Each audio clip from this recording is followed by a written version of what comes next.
Hoje eu vou ter o prazer de conversar com ela, que é uma pessoa que eu tenho um carinho muito especial, inclusive por ser filha de uma pessoa muito especial, que teve uma influência cultural de valores na minha vida muito grande.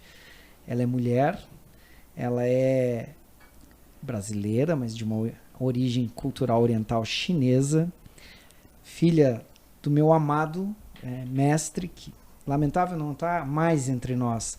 Então vocês vão conhecer um pouquinho dessa fantástica mulher, dessa coronel, isso mesmo, aqui no nosso podcast.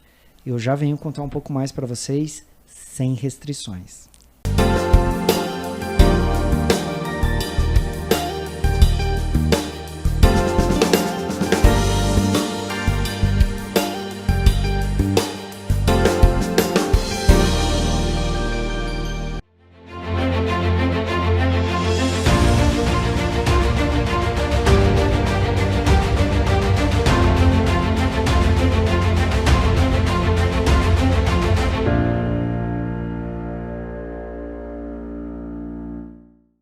Ela é uma simpatia em pessoa, uma mulher firme, forte. Vocês não se enganem com essa simpatia, com esse olhar.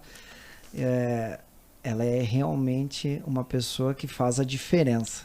E é um prazer estar aqui com ela, Letícia Pan. Obrigado, Letícia. Eu que agradeço, Wagner, pela oportunidade de estar aqui nesse bate-papo tão produtivo. Nós já estávamos conversando em off aqui, né?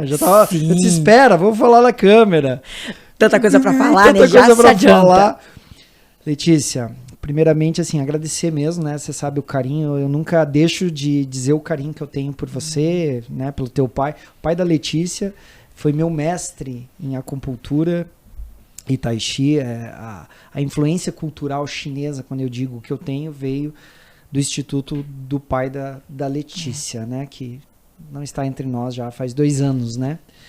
Sim. E fez essa formação maravilhosa com você, com o teu irmão, né? Já deixo um abraço lá pro Peter. Obrigada. E, Letícia, eu quero que você conte um pouquinho para nós. Eu tô trazendo ela, porque assim, conta para nós essa questão cultural, obviamente, porque você é brasileira, mas com uma forte rigidez chinesa, né? Uhum. Um país machista. Uhum. Machista, não dá. A gente olha aquele glamour, né? Do mestre, da arte marcial, da filosofia oriental, né? Mas tem um machismo ali no meio, né? Bem forte. Né? Hoje a China também, né? Super conhecida economicamente, mas estamos falando do arquétipo cultural. Você ter essa cultura dentro do Brasil com essa pegada, ir para a escola militar e chegar a coronel. Conta esse pedacinho só da tua vida. Ok, Wagner. Obrigada pela pergunta. Obrigado. Por onde que eu começo? Vai lá. Isso é uma pergunta muito frequente dos meus amigos, das pessoas que me rodeiam.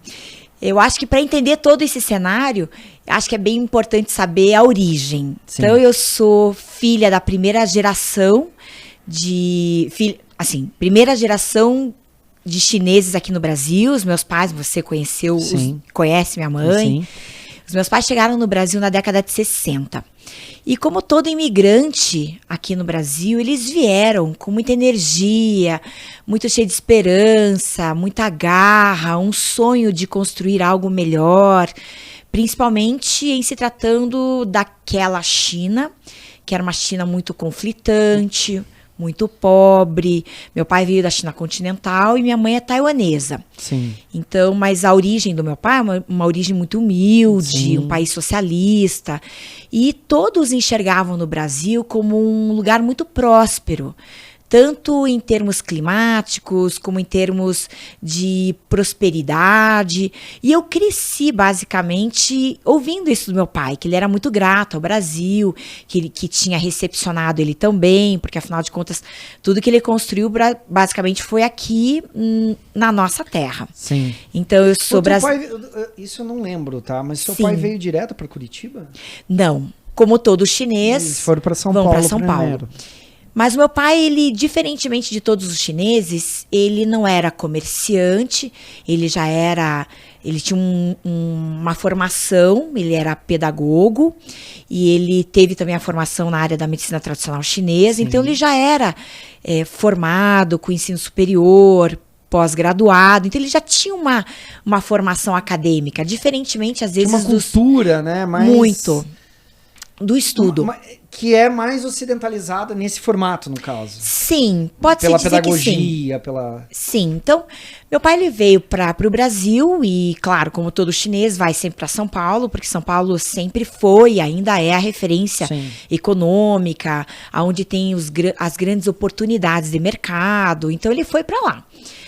Mas, num dado momento, ele conheceu Curitiba, segundo ele, se apaixonou pela cidade, e ele nunca teve dúvida que a história dele deveria ser aqui. Não é à toa que eu já sou curitibana, eu, meu irmão, Peter, alguns dos meus outros irmãos também são curitibanos.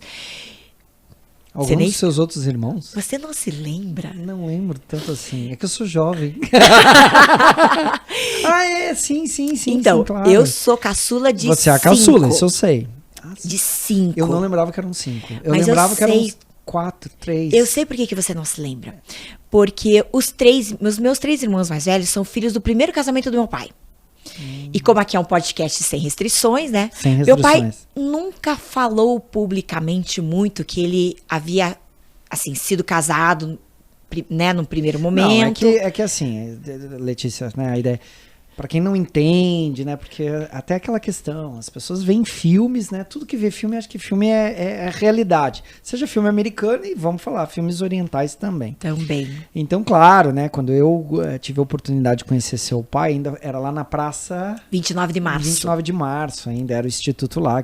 Porque o meu antigo mestre, o mestre Li Chun Di, né? Mestre Li Chun Di, que eu fiz Kung Fu, ensino brasileiro de Kung Fu, falou que se eu queria aprender Tai Chi, então que eu fosse procurar o mestre Pan. Foi assim que eu fui procurar. E assim, né, cara, conheci o mestre Pan e tal. Daí depois tinha outro instituto. Porque assim, quando eu entrei, né, vamos lá, porque a gente vai entrar em preconceito. Mas quando eu entrei na academia do mestre Li, eu era o único loiro. Era só oriental. Acho que tinha uns meninos ali que eram coreanos também, mas era oriental. Gente, é que eu queria aprender o tal do Kung Fu. Eu queria. Porque assim, não falavam, né? Eu todo... Ai, como é que você faz isso? Todo comunicativo, né? Ai, meu Deus. Isso você aprende no momento certo. E virava as costas aí. Eu falei, cara, não tinha coleguismo ali, entendeu? Não. E eu me lembro que ele até pegou um menino, que hoje é um homem, né? Óbvio, eu era um menino. O Celso, para me ensinar, e ele teve muita paciência em me ensinar muito e fui graduando. Então existia todo existe também do outro lado, né? O preconceito, né? Tava ali, vou ensinar, mas para mim, a minha primeira graduação levou 3 anos. Não era que nem hoje, que, desculpa falar, uma compra graduação, né? Sim. E aí, quando eu conheci o mestre, também assim, então não tinha, eu não sabia a particularidade de nada. Eu sabia que tinha a filha do mestre, que Deus o livre olhar para ela, que tava na secretaria, né? E tinha o filho do mestre, que era o Peter, que daí virou um amigo, daí a gente conversava muito. E as aulas, né? Porque ele falou, você quer aprender Tai Chi? Quero. Quando que você pode vir? Eu disse, eu trabalho, estudo à noite. Que hora que você entra no trabalho? Eu disse, entro umas 7h30, então 6 horas aqui. Beleza, 6 horas da manhã tava eu fazendo aula. Aí quando que eu venho de novo? Que hora você sai da escola? Umas 10h30, 11 horas esteja aqui. E eu fazia de manhã e de noite. Aí daí à noite eu fui, né, tá, e quando que eu volto? Amanhã? De novo? E eu fiz um intensivão e ele tirou meu couro dali, né? Então não tinha... Nossa, o dia que ele me convidou pra entrar na casa dele, que eu não me lembro nem o que eu fui fazer lá, que eu fui pegar lá. Nossa, eu estou entrando na casa do mestre. Então, essa coisa que nem o Papai Noel para as crianças. Para mim, nossa, um mestre, né? Sim. Não, e que ele foi um grande mestre para mim, sem dúvida nenhuma, me ensinou muito. Então não tinha essa coisa, mas eu não sabia que ele tinha sido casado 2 vezes. Sim, meu pai foi casado pela primeira vez, eu sou filha do segundo casamento. Sim. E eu acho que meu pai sempre teve uma certa reserva nessa informação. Não sei se dentro dele ele achava que talvez pudesse ser algo vergonhoso. Não sei. Teu pai é católico? Sim. Pois é, isso eu me lembro também que foi uma coisa que me chocou. Nossa, o mestre é católico, né? Então, mas eu acho que Mas ele já era católico na China? Não. Na China, grande parte são taoístas. Sim. né? Porque ele trouxe os monges, talvez. Sim. Ele tinha uma formação do taoísmo muito forte. Sim. E só que a partir do momento que ele decidiu construir a família dele aqui no Brasil, era natural também que nós fôssemos católicos, porque a grande maioria da sociedade aqui em Curitiba e no Brasil são católicos. Então, meu pai também entendia que era importante a gente ter uma orientação religiosa, que fosse algo meio convergente, com os amiguinhos com quem a gente fosse... Mas isso foi uma entrada cultural ou ele religiosamente converteu-se? Eu acho que era muito mais um desejo da gente ter uma orientação religiosa, e que isso, obviamente, não fosse muito discrepante com a sociedade que eu tivesse que crescer, mais do que, talvez, pregar pelo catolicismo. Entendi. Tanto que a gente fez catequese Mas assim, sendo bem sincera, eu nunca fui assim uma católica extremamente praticante. Apesar de sempre ter em casa os valores muito firmes, de sempre fazer o bem, de acreditar num ente superior, dê o nome que der. Sim. Mas enfim, meu pai sempre foi muito firme nessas questões religiosas. Não, eu acho que teu pai era firme em tudo em relação à disciplina, né? Pois então. E você citou até um caso muito... Nossa, eu achava que era só eu que tinha escala. Eu já tinha escala para cumprir desde os meus 5 anos de idade. Era assim, das 6 às 7 era natação, das 8 ao meio-dia era escola, da 1h30 às 3 era balé, depois era inglês, depois era piano, depois era sapateado, depois era datilografia. Pensa, datilografia. Eu fiz, né? Fica tranquilo, não vamos falar a idade. Então... E aí? Praticamente, quando eu me lembro das escalas de quando eu era criança, é praticamente a escala que o meu sargenteante publica, a escala do quartel. É igualzinha, não tem diferença. Mas você acha que isso foi ruim ou bom? Eu acho que isso foi excepcional, porque eu sou uma pessoa naturalmente muito disciplinada. E eu, particularmente, acho que já nasci assim. Mas, claro, com o meu pai, eu tornei isso um hábito na minha vida. Eu sou uma pessoa extremamente disciplinada.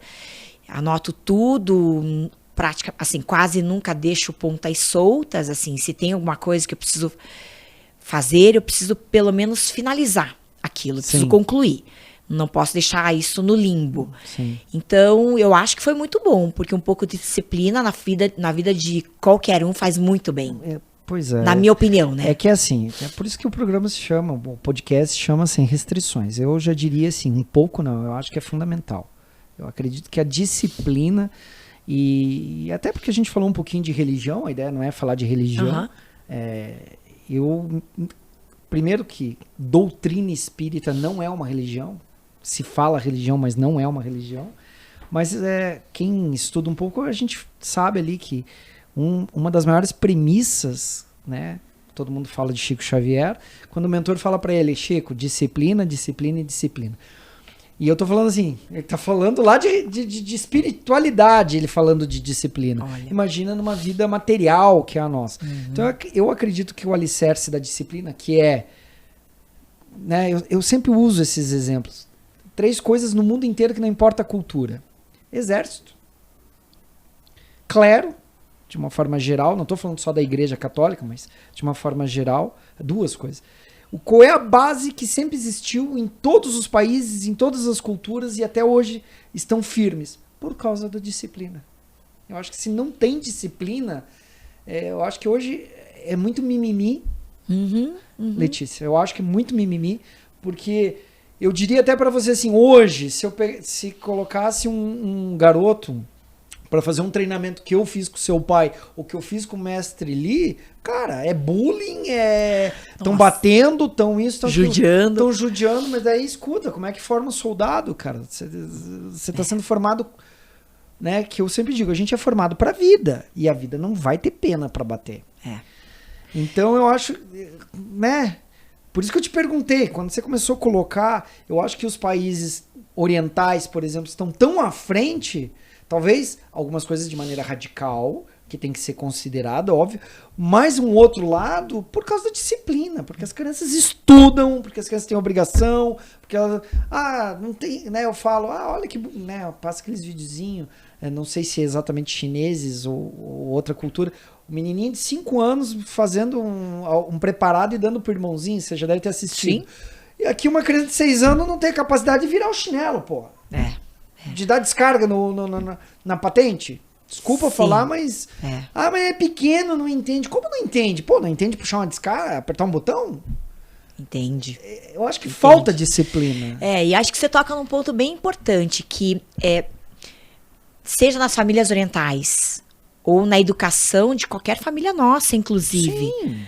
Ou nas instituições que são naturais de Estado. Você falou do Exército, mas as Forças Armadas, de uma forma... Ou a Polícia Militar, as instituições de Estado que desenvolvem atividades que são missões do Estado, elas são basicamente regradas em 2 princípios basilares, que é a hierarquia e a disciplina. Todo mundo fala que a disciplina é algo que te engessa, que não permite que você seja criativo, e que, enfim, isso não é uma verdade. Não é uma verdade. Filosoficamente já é comprovado que não. A gente basicamente substitui, então, disciplina e hierarquia por 2 sinônimos. A disciplina seria a organização, e a hierarquia seria o respeito. Veja, qualquer família, qualquer estabelecimento precisa ter basicamente o mínimo de uma organização e, inclusive, o respeito, né? Porque a hierarquia é você respeitar quem é teu superior, quem são teus pares e quem são os seus subordinados. Sem qualquer tipo de coação, sem qualquer tipo de ofensa, nada. Então, isso existe em qualquer instituição, por mais lateralizada que ela seja. Não, isso é histórico. Né? Se eu trouxer isso para a sistêmica familiar, né, que é a constelação familiar, ela fala muito, é a ordem. A ordem é o quê? A hierarquia de você seguir quem veio antes de você. Claro. Respeito. E vou além, isso é bíblico. Tá lá, honrarás pai e mãe. O que quer dizer honrar pai e mãe? Então a gente vai olhar no primeiro princípio assim, honrar pai e mãe é o pai e a mãe. Mas o pai e a mãe representam o quê? Aquele que vem antes de nós. Então é honrar o oficial que está acima de mim, é honrar o meu patrão, é honrar... mas meu patrão não é meu pai. Mas não é no sentido só de pai, de paternidade, de mãe. É no sentido de hierarquia. Né? Então, e detalhe, como você falou, até engessado e tal.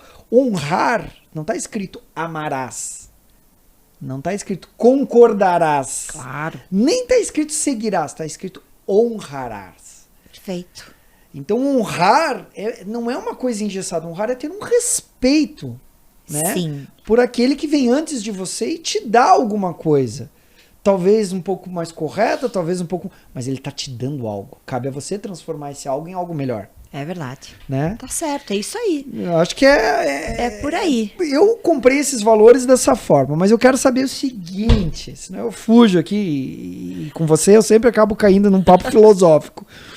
Mas foi isso aí que te levou, essa disciplina do seu pai, a escolha de uma escola militar, foi sua ou foi dele? Foi minha. Foi tua. Na verdade, veja, eu nunca fiz escola militar. Eu cresci... Estudei minha vida inteira praticamente em colégio público, porque meus pais tinham uma origem humilde. Sim. Fiz praticamente todo o ensino fundamental, médio, em escola pública, aí prestei o vestibular. Você sabe que a minha formação é odontologia, então me formei em odonto pela Federal. Sim. Enfim, acabou que eu me formei na faculdade e surgiu um concurso público. Foi depois? Foi depois. Eu achei que você tinha feito colégio militar. Não. A Academia Policial Militar do Guatapé... Você fez a academia mesmo. Eu fiz depois já como primeiro-tenente do quadro de saúde. E aí é um ingresso diferente, né? Porque assim, né? Eu e a Letícia, a gente teve um contato lá atrás... Sim. E aí depois a vida, como ela é, né, de Nelson Rodrigues, a gente... É verdade. Né, não acompanhou. Daí quando eu soube, a Letícia estava tenente, mas eu achava que você tinha feito escola militar, colégio da Polícia Militar e... Sim, até na verdade hoje eu me questiono por que meu pai não nos por isso que eu matriculou. até perguntei, porque faria sentido. Todo sentido. Porque era um colégio público. Sim, era um colégio público. Mas eu, sinceramente, só tomei conhecimento da instituição CPM, que é o Colégio da Polícia Militar, depois que eu já estava dentro da corporação. Eu não conhecia. Entendi. Mas para mim foi uma grata surpresa, porque eu acabei tomando conhecimento do concurso público, que já não existia há décadas. Por uma casualidade, foi um concurso público aberto no ano que eu me formei. Eu atendia todos os requisitos do concurso. e me inscrevi para o concurso. Então foi uma escolha tua. Foi uma escolha minha. Até foi uma coisa muito engraçada, porque eu já tinha meu consultório, que meu pai... Você conheceu meu consultório? Claro, meu pai era junto com o instituto ali. Isso. Meu pai me ajudou a constituir. Claro. E nessa época eu já fazia especialização em Bauru, já ia para São Paulo estudar. E eu tive um colega, essa história é muito engraçada. Eu tive um colega que chegou para mim, recém-formado também, ele morava no interior. Ele me ligou e falou: Lê, vamos almoçar hoje? Eu falei: vamos. Eu falei: o que você está fazendo aqui? Ele falou: eu vim aqui para fazer a inscrição do concurso da polícia. Você não vai fazer? Eu falei: nem tô sabendo. Ele: se liga que hoje é o último dia, hein? Eu falei: tá, então vamos, né? Fui lá fazer a inscrição com ele. Aí ele pegou e falou assim: por que você não se inscreve também? Aí eu falei: puta, mas quanto que é essa inscrição? Desse jeito. Ele falou: R$150 naquela época. Isso foi em 97. Aí eu falei: tudo isso, Rato? Eu chamo ele de Rato, que é o apelido dele. Sim. Aí ele falou... Detalhe, tá? Eu tava conhecendo a Letícia em 95, tá? Então, 97 já era formada. Sim. Aí o Rato falou: vai, Lê, entra aí. Vai dar boa. Falei: tá, mas a prova é amanhã, eu nem estudei. Dele: não dá nada, depois que você passar na primeira fase, você vai. Resumindo, ele não fez o concurso, porque ele teve um caso particular, ele teve que voltar para Campo Mourão, não fez o concurso. E eu acabei fazendo, foi um concurso que demorou... assim, teve uma duração de 6 meses, praticamente, porque eram inúmeras fases. Eu passei em primeiro lugar no concurso, sem, assim, ter me preparado devidamente, mas, claro, passei na primeira fase e depois fui fazendo as outras. E até hoje, esse, que é meu amigo, ele fala até hoje, ele é perito da Polícia Federal, e ele falou assim pra mim, falou: tá vendo, Lê? Se hoje você é coronel, é por minha causa. Eu dei a minha vaga pra você. Eu fiz você se inscrever e, né, dei a minha vaga. Se eu tivesse feito, eu não teria... Que bacana. Bem bacana. Então... E aí, entrou, seguiu a carreira militar e hoje você está coronel da Polícia Militar. É verdade. Diretora do hospital. Sim. Eu assumi em 2019... a diretoria administrativa e financeira do hospital. Eu nunca imaginei que eu fosse enfrentar a pandemia. Uma pandemia. Mas ninguém imaginava, né? Ninguém imaginava, né, Wagner? Mas, enfim, até 2019 eu ainda estava na Odonto e acabei assumindo a direção administrativa e financeira do hospital e enfrentei, né, bravamente a pandemia. Para mim foi uma escola. Nossa Senhora. Foi uma faculdade de 4 anos. É como se eu acredito que a pandemia, de uma forma geral, principalmente administrativamente e tudo mais, eu comparo com aqueles médicos de guerra, né?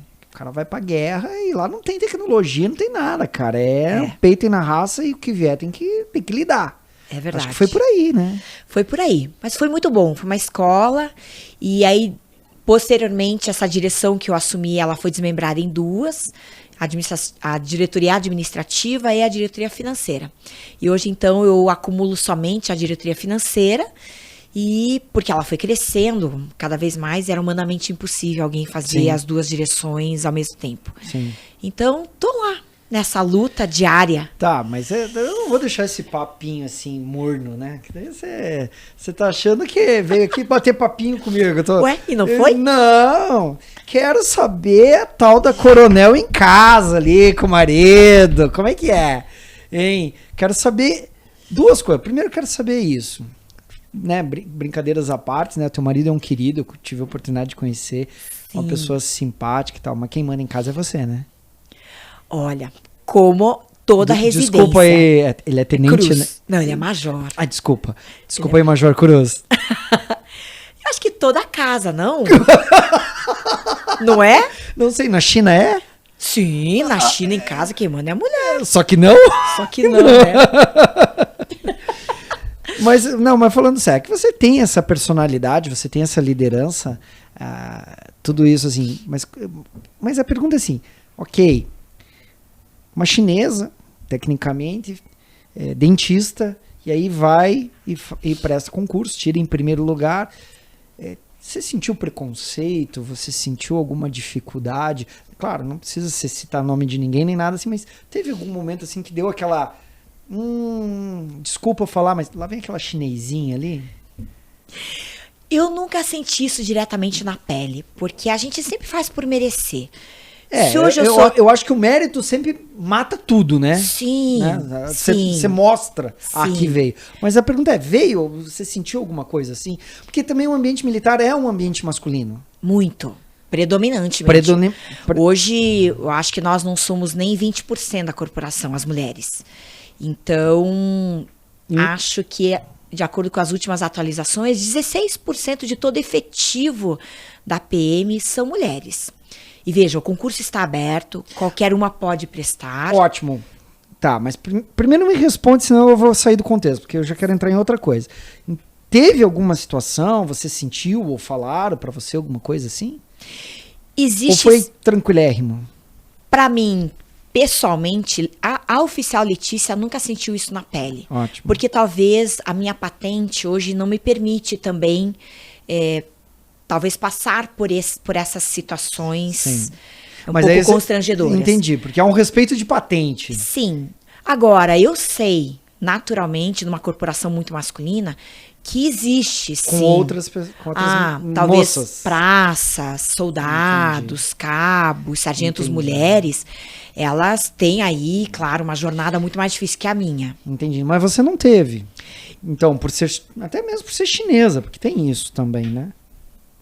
Sinceramente, pra ser bem sincera, posso até te causar uma certa decepção, mas não. Não é uma decepção, cara, é uma alegria, porque, na verdade, eu acho que a gente busca evoluir. Quando tem uma fala dessa, e Letícia, é importantíssimo isso que você tá falando, porque também a gente está evoluindo, porque fica parecendo que o mundo é todo caótico e que só tem isso. Sim. Quando você me traz, na verdade, pra mim é uma alegria. Que bom! Olha aí, ó, nós estamos evoluindo, entendeu? Com certeza. Agora, tem um fato, você perguntou do Cruz, né? É uma coisa muito bacana. E tem essa outra questão em casa, né? Como é que é? Tem uma história muito bacana também, que acho que vale a pena compartilhar, que é bem divertida.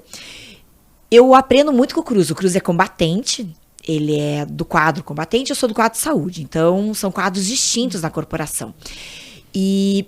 nós fomos tenentes juntos, saímos capitães juntos, porque, claro, ele, apesar de ele ser mais antigo do que eu, em termos de antiguidade absoluta, ele entrou antes, né? Então ele é mais velho, na verdade. Na verdade, ele é mais velho de corporação. Mas, ele é mais velho que você também? Sim. Muito, não? Não, 1 ano. 1 ano. 1 ano. Não é tanto. Não, 1 ano não é nada. Não é nada. Só que, num dado momento, à medida que eu ia sendo, assim, a gente ia galgando postos, tinha uma brincadeira que era dizer assim, olha, como é que a gente vai fazer pra ferrar o Cruz?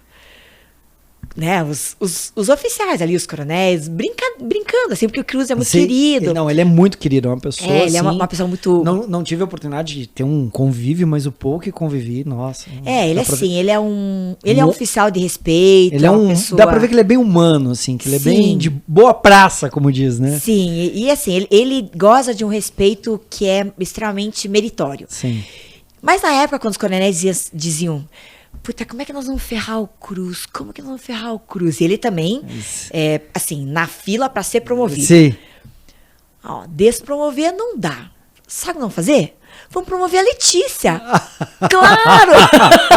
A sacanagem era essa, então. Era. E daí era muito engraçado. Eu era promovida, pensa, Wagner. Eu recebi, assim, 5 ligações dizendo... pô, Letícia, parabéns, você foi promovida a tenente-coronel, ou sei lá, foi a major. Sim. Em compensação, umas 500 ligações pro Cruz. Cara, a gente não sabia como te ferrar, mas no fundo a gente encontrou. Sacanagem, então, olha, legal. Já era. Legal. Que bacana. E daí todo mundo ligava pra ele pra dizer que ele tava ferrado em casa, que agora até pra entrar em casa ele tinha que ficar na posição de sentido, pedir permissão pra entrar, aquelas brincadeiras. Era engraçado. Mas é assim? Quase isso. Quase isso. Quase isso, mas não isso. Ai, boa. Boa. Mas assim, Letícia, aproveitando, né, falando dessa dinâmica, e como eu te falei antes ali, que bom que você não passou por nenhum desrespeito, nenhum preconceito nesse sentido. E você falou da questão que só 16% da corporação são mulheres. E eu acho isso interessante, porque às vezes eu vejo já vi discussões assim. Porque... vou pegar outra área. Porque na engenharia a maioria são homens e não mulheres. Mas nenhuma faculdade diz assim, nós não aceitamos mulheres. há um desinteresse pela própria classe de mulheres de não querer fazer engenharia. Tô dando um exemplo aqui. Não é o mesmo fator na corporação, porque também dizer assim, não tem mulher na corporação porque os homens não deixam. Cara, não tem nada a ver, porque as mulheres não participam. Eu tô errado? Você não está errado. As vagas, elas estão abertas, o acesso é igualitário para qualquer mulher ou homem que queiram participar que queiram integrar a corporação. Eu até nem acho que seja um desinteresse, mas eu acredito que a mulher, ela tem uma crença de que ela não é capaz de executar o serviço, a atividade policial militar de rua. Assim, isso também não é uma verdade. Se alguém tem talvez essa crença ou esse entendimento, isso deve ser mudado. Claro que a atividade policial militar, ela é para todos? Não é. Assim como ser engenheiro não é para todos. Há que se ter uma vocação para isso. Sim. Então, e todos aqueles que permanecem por longos anos na instituição, a gente vê dentro de cada policial militar que ele é vocacionado para aquilo. Ele é vocacionado para preservar a ordem, promover a paz social e, enfim, pregar os direitos humanos, que é isso que o policial militar faz no dia a dia. E eu acredito que a atividade ostensiva do policiamento militar, ele tá muito atrelado à força, à robustez. Mas que às vezes, talvez a mulher ela pode achar que ela não é capaz disso. Isso não é uma verdade. Mas eu, né, como cidadão, vendo de fora, eu penso que nós temos que evoluir como sociedade. E eu entendo ou penso, e me corrija, Letícia, você está lá dentro, né? Eu vejo que o objetivo deveria ser da polícia ser a mediadora, na verdade, de tudo do que converge essa sociedade. E claro, dentro daquilo, se fazer cumprir a lei. Óbvio, né? E eu penso que também, como você falou, a mulher é a melhor mediadora. A mulher já vem com instinto de mediação melhor do que o homem. Então ela pode implementar muito dentro de uma corporação. Não sei se eu estou errado na minha forma de ver. Você não está errado. E tanto não está errado que hoje já há uma mudança. Claro que uma corporação tão tradicional, centenária, ela não vai ter uma maturidade assim da noite para o dia e nem deve ter. Mas eu acho que isso tem que acompanhar mudando. A evolução social. Sim. Veja que nós já enxergamos muitas mudanças e oportunizar aí que muitas mulheres integrem batalhões especializados, por exemplo, o BOP, hoje tem mulheres, o Choque tem mulheres, e são batalhões que lá atrás era inaceitável ou inimaginável ter uma mulher policial militar dentro desses batalhões operacionais.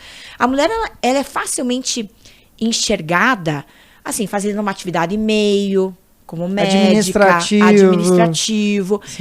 E digo que isso é também uma verdade, assim como nós temos excelentes homens que fazem atividade meio, que é a atividade administrativa. Mas a mulher, ela é extremamente organizada. Não estou dizendo que o homem não seja, mas a mulher é. Praticamente, a grande maioria das mulheres são. E elas se dão muito bem. Só que não é só isso. Não é só isso. Não é só isso. Se ela quiser ir para uma atividade operacional, ela vai e vai muito bem. Quando entra nessa discussão homem, porque nós estamos falando da discussão homem-mulher, né? Sim. Gênero. Sim. E eu digo assim, cara, tudo que eu estudei até hoje, eu diria assim, volto a dizer, nós somos espíritos, nós somos almas.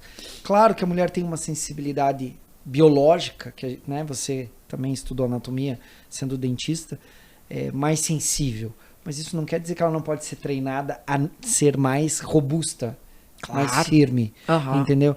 Então, são aptidões que são desenvolvidas, né? E a gente que praticou arte marcial sabe que existe uma coisa chamada técnica, que nem sempre que o cara é maior é o que vai se dar bem. Perfeito. Né? Às vezes até por ela ser menor, ela pode ser mais ágil até no sacar uma arma ou qualquer outro tipo de coisa. Ou em outras palavras, ser tática. Claro. Né? Então, eu acho que tem que parar com esse mimimi, entendeu? E entender que Homem, mulher, pode fazer tudo o que quiser fazer dentro das suas aptidões, dentro do seu talento, né? E parar com essa conversa. E, porque é homossexual, porque é negro, porque é branco, porque é chinês, porque, cara, é gente, é pessoa. E vamos ver a capacidade dessa pessoa. Ponto. Isso é verdade. Eu acho que parar de conversar sobre isso. Claro. De conversar, que eu digo, esse debate ridículo. Porque não vai chegar a nada. Não vai chegar a nada. Entendeu? Pelo menos por aí. E a corporação hoje, ela está repleta de mulheres, não tanto quanto eu esperava e não tanto quanto a instituição merecia. Você sabe, Letícia, que eu vou te falar uma coisa, vou confessar para você assim, graças a Deus, enfim, eu nunca fui abordado por polícia. Nunca tive. Não sei. Isso é muito bom. Eu acho que eu não tenho cara de quem faz algo errado, né? Isso é muito bom. Mas às vezes, quem sabe eu faça, né? Tô brincando. Mas, cara, eu tenho um filme do Tom Cruise, eu não me lembro o nome, eu acho que ele é um piloto um piloto de corrida lá. Eles fazem uma sacanagem lá e uma policial para ele, revista ele, sabe? E eu disse, puta, mas eu podia ser revistado por uma policial dessas. E ali em Balneário, vou te falar, tem um corpo efetivo ali que dá vontade de... Ei, meus amigos aqui, a produtora é tudo de Balneário, ei, não tem ali umas policial que a gente tem vontade de ser abordado, né? Não, me para, me revista, vai que eu tô armado. Mas brincadeiras à parte... Você sabe que... É sensual esse troço, viu? Olha só. As mulheres também gostam dos homens de farda, ué. Existe um fetiche. Isso é fato, né? Existe. Mas você tocou num ponto que é super engraçado. Quando você tem uma policial feminina compondo a equipe numa abordagem, até o meliante se sente mais acolhido. Tem assim, né? Tirando esse lado, sim, né, do não, sensualismo. tô brincando com todo o respeito. Mas é porque aqui, a policial né? feminina, ela tende a ser mais acolhedora. Sim, ser mais paciente, sim, né? Óbvio. Então... É uma questão de hormônio. Se pegar de TPM, tá ferrado. Mas assim, Lê, eu preciso perguntar pra você. E de tudo isso, a dona Letícia resolve ir para a política? Basicamente, da mesma forma como eu espero que mais policiais, mais mulheres ingressem na carreira da atividade policial militar, eu acredito que na política é a mesma coisa. Não, concordo. A política, plenamente. ela... Eu acho que tem que ser mais participativo Totalmente. mesmo, mais ativa mesmo, de todas as formas. Eu vejo discussões de temas super importantes, Wagner, que são relacionadas à mulher, sem ter necessariamente uma mulher falando por nós. Claro. E não tem como você fazer uma política pública voltada para a mulher. Por homens. Exato. Provavelmente ela vai nascer um pouco distorcida, ou talvez um pouco falha. Contextualizada no universo masculino. E eu acho que quem tem o papel e a responsabilidade de dizer como tem que ser feito somos nós. Concordo. E eu acho que muito de não ter... né, mulheres Concordo na política. com tudo isso e eu não esperava menos de você, obviamente, mas você não tá me respondendo porque como que você foi pra política? Eu fui convidada para ser vice do Francisquini na época, em 2020, você sabe muito bem disso. E ela concorreu à vice-prefeitura, né? Ela como vice-prefeita de Curitiba. Sim, né? juntamente com o podcast aqui não é só Curitiba. É verdade. É Santa Catarina, é Brasil. É verdade. Né? E na época, em 2020, o Francisquini me chamou, ele me pediu para escrever o plano de governo dele na área de saúde, como era uma coisa que eu já vinha estudando por estar na direção do hospital e estar no Einstein, você sabe que eu fiz, né, o MBA no Hospital Israelita Albert Einstein em São Paulo. Enfim, sempre gostei muito de aprender, estudar e conhecer mais. Ele me encomendou esse plano diretor da cidade de Curitiba, em específico na área de saúde e segurança pública. Eu escrevi, coloquei no papel, tanto que isso foi formalizado em cartório e nas vésperas do prazo para ele definir quem seria a vice dele, ele me liga. Letícia, era 10 horas, sei lá, umas 8 horas da noite do último dia. Ele me liga, me chama para ir no comitê e falou: olha, Letícia, tá aqui, preciso que você assine o papel designando você para ser vice. Eu falei: uau! Vice do quê, Francisquini? Ele: vice-prefeita junto comigo. Eu falei, capaz. Eu falei, ouvi dizer que vice é bom, vice ou que traz dinheiro ou traz voto, né? Falei, vixe, eu acho que eu não tenho nenhum dos dois. Talvez não seja a pessoa mais indicada. Sim, né? Você não estava no cenário, né? Sim, nunca fui de cenário político. Mas eu aceitei o desafio, ele me contou um lado bom da política, o lado bom da história. Como bom político, não te contou toda a história. Porque ele é um excelente... Abraço pra você, Felipe. Esse é o Fernando, esse é o pai. Esse é o pai. Fernando Fraschini. Então, Fernando. Ele me contou, de fato, o que ele me contou não era uma verdade. Sim. Eu assumi, aceitei o desafio e fui em 2020. Foi o primeiro passo dentro da política. E aí, Wagner, eu me encantei, porque a política... Tomou a cachaça e viciou. Sabe por que eu me encantei? A quantidade de coisas que você pode Possibilidades. fazer. Porque quando você está na cadeira do dentista, você consegue fazer a diferença para aquele paciente. Pessoa. Aí quando você está na direção do hospital, você, numa canetada, você consegue fazer a diferença... Para aquele grupinho ali. Para um nicho. Para um nicho, um grupo. Sei lá, 50 mil vidas, Sim. 30 mil vidas. Agora você calcule você sendo prefeito, o impacto social, vereador, deputado, o que for. Você dita as regras, as leis ou executa ações que você vai fazer, você transforma a vida de uma cidade, de um estado. Isso é muito poderoso. E assim, política tem a ver com poder. Claro. Porque o político, ele tem esse poder e essa responsabilidade. E a maneira de exercê-lo. E eu vi o quanto as políticas voltadas para a saúde, segurança pública e mulher são deficientes de pessoas técnicas.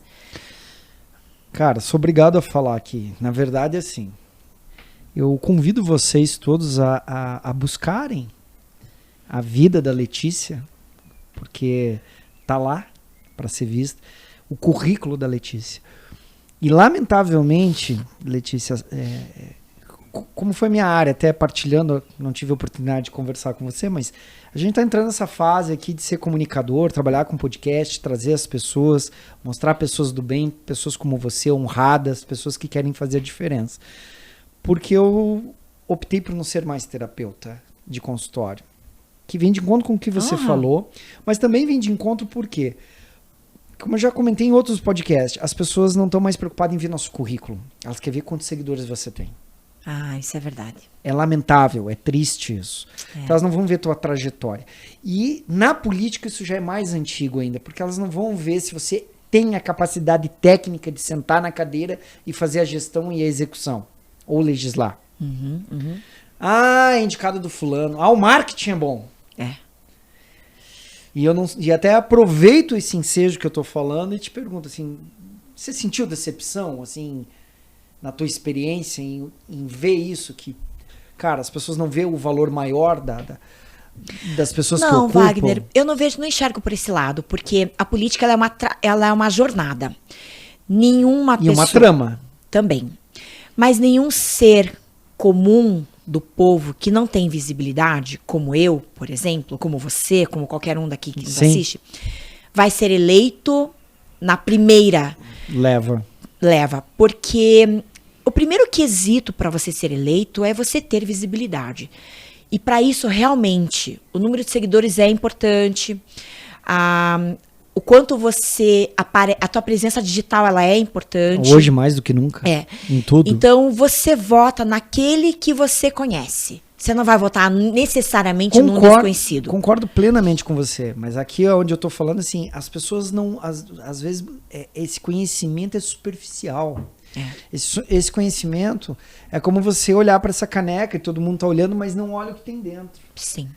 Porque a pergunta é, eu posso estar dentro dessa caneca, ter uma água de qualidade, sei lá, um vinho. Um vinho, vamos pôr na taça, senão dá feio. Aliás, aproveitar e agradecer a Malbec, distribuidora, que entrega o vinho na sua casa. Letícia, gostando do vinho, eles entregam na sua casa, hein? Muito bom. Se tiver evento lá, eles entregam na sua casa. Mas eu digo assim, ou uma água, um chá, que vai beneficiar. Como eu posso ter um veneno aqui dentro? Mas eu comprei foi a caneca. Só que a hora que eu comprar essa caneca, eu vou virar. E aí, se for veneno? Então as pessoas compram os políticos olhando só pro brilho da caneca e não pro que tá de dentro. Essa é a minha crítica. Entende?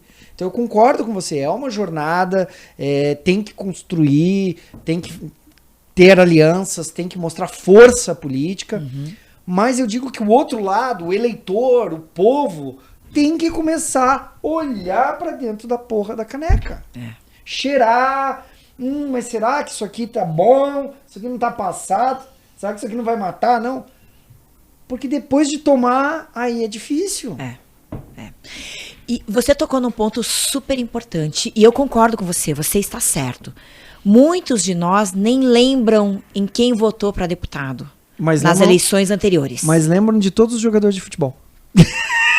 É o peso, né? Desculpa, mas... Mas é o peso que a política tem. Aliás, se tem algo que eu acho que precisaria ser, talvez, revisto na questão da imagem institucional, seria da própria política. Porque quando você fala que você vai entrar para a política, eu fui muito criticada pela minha mãe, pelos meus familiares. Falaram, meu Deus!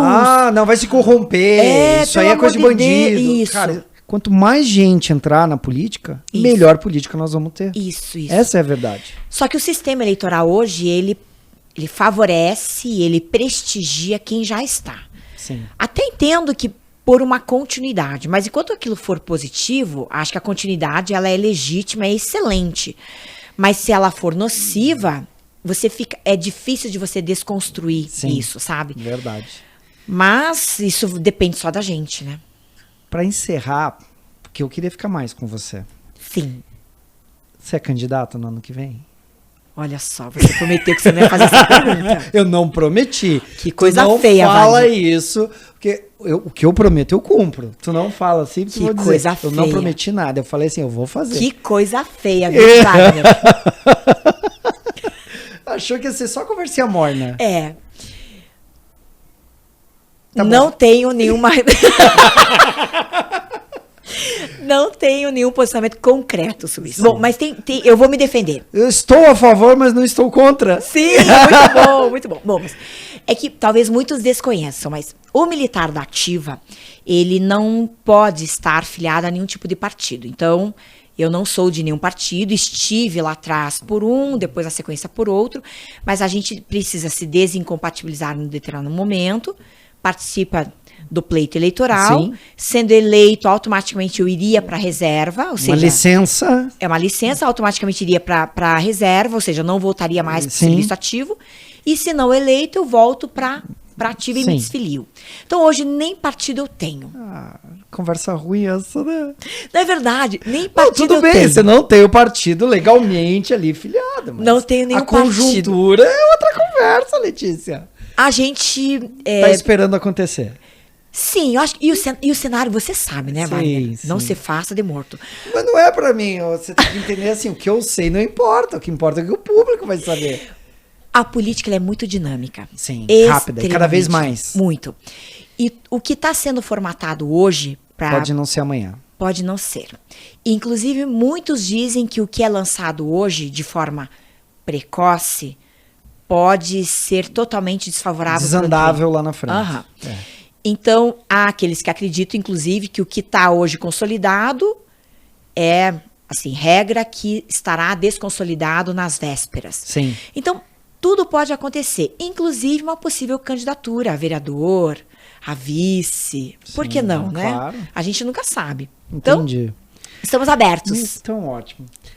Letícia, Coronel Letícia, para mim é Lê. Sim, Wagner. Prazer enorme ter você aqui. Gratidão, gratidão, gratidão pelo teu tempo, porque eu sei que teu tempo é apertado, por compartilhar com as pessoas o teu conhecimento, a tua graça, a tua força, a tua energia. Dizer para você que o podcast está aberto sempre que você quiser falar. Você é uma das pessoas especiais aqui, tá? Porque a gente está iniciando um ciclo desse podcast só com pessoas especiais, e você é uma delas. Obrigada, tá, Wagner. E sucesso, e quando quiser falar, o meu microfone é seu. Tá Obrigada, bom? Wagner, pelo convite, pela deferência. Sabe que eu tenho um carinho enorme por você, que é um carinho assim de gerações. Sim. Meu pai confiava muito em você, apesar de você ser loirinho dos olhos grandes. Eu vi pouquíssimos loirinhos dos olhos grandes ao qual meu pai confiava. E ele tinha você como um filho.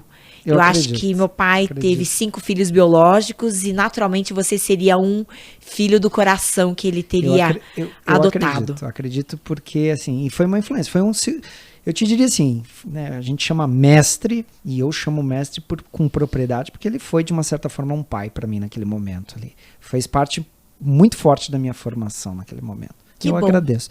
Fico feliz. Me consideramos irmãos. Sim, somos irmãos, assim te considero. Conte sempre comigo. Obrigada. E para você que assistiu, espero que tenha gostado. Fica o convite, né? Quero te convidar também para curtir o nosso patrocinador aqui, a Malbec Vinhos, e estar comigo no próximo podcast. Sempre um prazer estar falando com vocês sobre tudo e sem restrição nenhuma. Meu nome é Wagner e até a próxima.